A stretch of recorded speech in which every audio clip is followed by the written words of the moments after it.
এই যে সাধারণ সভা যেটা সবাইকে নিয়ে আমরা করি ওটা আমি করার চেষ্টা করবো ইনশাল্লাহ আগামী মাসের 6 তারিখ জুমাবার। ঠিক আছে?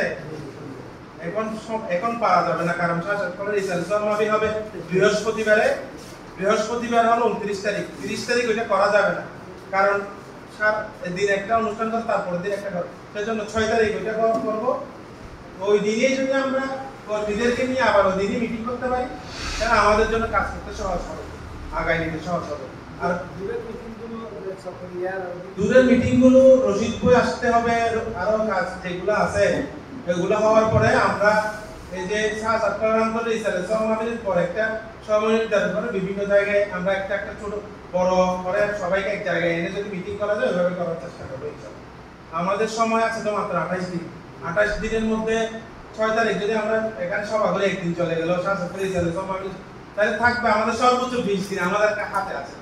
ওই 20 দিনকে সামনে রেখে আমাদেরকে পরিকল্পনা করতে হবে। তো আগামী সোমবারে, রবিবার অথবা সোমবারে আমাদের হাতে রসিদ বই এসে পৌঁছাবে, মানে বাকি যেগুলা এই বছর আমার মনে হয় আমরা ওই যে ব্যানার মনে হয় করতে পারবো না, এবছর করতে না পারলে আমাদের যেভাবে আগাইতে হবে সেভাবে আমরা আগাবো। এইটা আমরা চেষ্টা করব যাতে কম সময়ের মধ্যে কাজগুলো করা যায়। তো আমি আশা রাখবো আগামী কালকে এই যে উপকমিটির দায়িত্ব পালন করে যারা আছেন ওনারা যদি আগামী কালকে অথবা রশিদ বই আসলে মনে হয়